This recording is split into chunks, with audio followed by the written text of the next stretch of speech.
Hi friends, నేను తారక్ని. రీసెంట్గా YouTube channel start చేశాను. ఇది అందరికీ చేరాలి, సరదాగా అందరూ చూడాలి అని అనుకుంటున్నాను. రీసెంట్గా మొన్న 2 డేస్ బ్యాక్ కాకినాడ దగ్గర ఉన్న కోరంగి అభయ అరణ్యాలు చూద్దామని వెళ్ళాను. వేసవకాలం కదా, సరదాగా అసలు ఎలా ఉంది ఏంటని చూద్దాం అనుకున్నాను. కానీ లోపల ఉక్కపోత మాత్రం అదిరిపోయింది.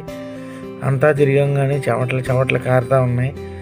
సరే, ఇంకా ఇలాగా చివరి వరకు వచ్చాం. చివర నడుచుకుంటూ వెళ్ళాలి. బ్రిడ్జిల మీద చిన్న చిన్న బ్రిడ్జిల కింద ఉంటాయి. అక్కడ కింద వాటర్ ఉండేది ఇది వరకు, ఇప్పుడు ఏమీ లేదు, అంతా ఎండిపోయింది. అలా నడుచుకుంటూ వెళ్తే లాస్ట్లో ఉంటుంది అన్నమాట ఈ బోట్ షికారు.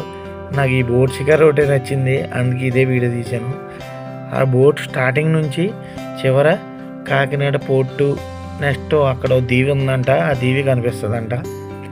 బోట్ ఎక్కాం. పర్ పర్సన్ 100 రూపీస్ ఛార్జ్ చేశారు. స్టార్ట్ అయింది బోటు, అలా వెళ్తుంది. అటు ఇటు కూడా జంతువులు అంటూ ఏమి కనిపించలేదు, కొంగలు కనిపించాయి. అలా చూసుకుంటూ వెళ్తున్నాం. కొంతమంది చూడడానికి వచ్చారు, వాళ్ళు వీడియోలు తీసుకుంటున్నారు. సరే, నేను వీడియో తీసాను. సరే, అప్లోడ్ చేద్దాం యూట్యూబ్లో, మన ఫ్రెండ్స్ అందరూ చూస్తారు, ఎవరన్నా సరదాగా ఉంటే వస్తారని పెట్టనమాట. ఇక్కడ నుంచి కనిపించి అంతా అడివే. ఇంకా ఎదరికెళ్ళిన తర్వాత దూరంగా ఒక దీవి ఉంటుందంట. ఈ కాకినాడ పోర్ట్ వరకు మనకి చూపించాడు.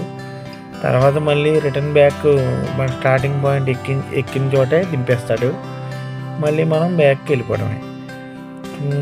ఇక్కడ ఒక డ్రైవర్ ఉన్నాడు, అందరికీ సేఫ్టీ జాకెట్స్ ఇచ్చారు. గుమ్ముని బోట్ మునిగిపోతే బతకడం కోసం.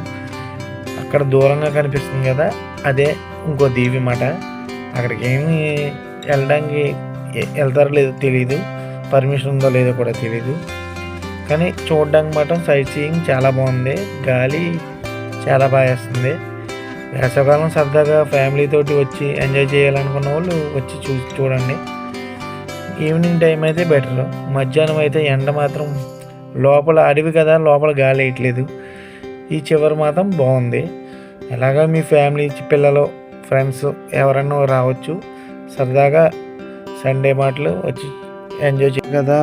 వాయిస్ ఓవర్ కొంచెం సరిగ్గా ఉండదు, కొన్ని రోజులు అడ్జస్ట్ చేసుకోండి, నెమ్మదిగా అలవాటు అవుతుంది.